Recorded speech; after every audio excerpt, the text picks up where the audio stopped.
idineklara ng state of calamity sa Kalakhang, Maynila dahil na rin sa tindi ng pinsala na dala ng pinaigting na habagat mula sa bagyong Karina.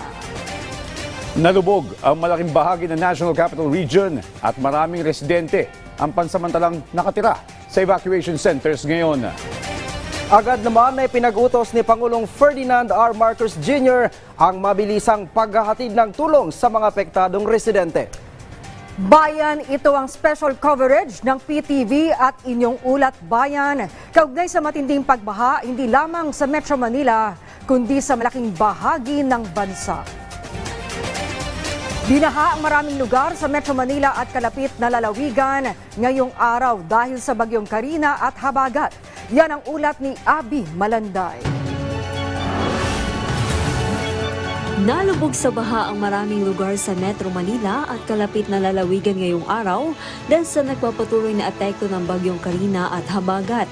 Sa Rodriguez, Rizal, nakunan pa ng video ang lalaking natangay ng malakas na agos ng tubig baha.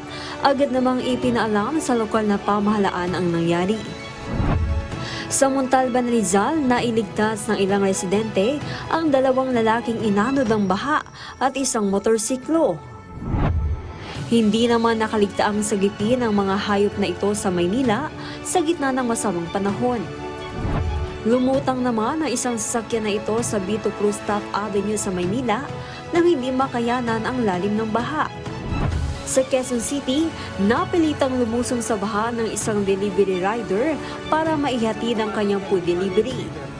Habang ang 7-Eleven na ito sa Pedro Hill, Maynila ay pinasok na ng tubig baha kaya lumulusong na ang mga bumibiling customer.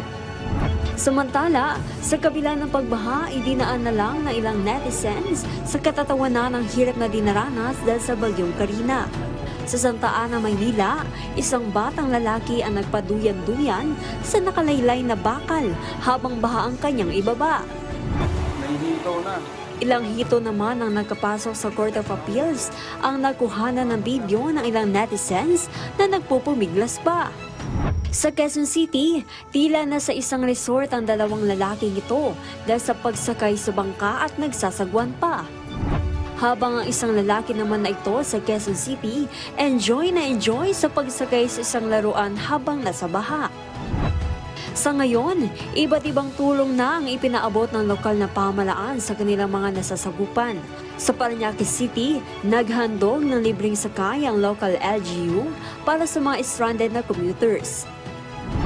Binuksan din ng ilang kilalang mall sa kanilang establishmento ngayong araw para sa mga nangangailangan ng pansamantalang matutuluyan, bunsod ng malakas na pagulan at pagbaha. Kabilang sa mga serbisyong alok ay ang libreng Wi-Fi, charging stations at pag-waive ng overnight parking charges. Naglabas din ng hotline numbers sa ilang ahensya ng pamahalaan na maaaring tawagan sa panahon ng emergency. Abby Malanday para sa Pambansang TV sa Bagong Pilipinas.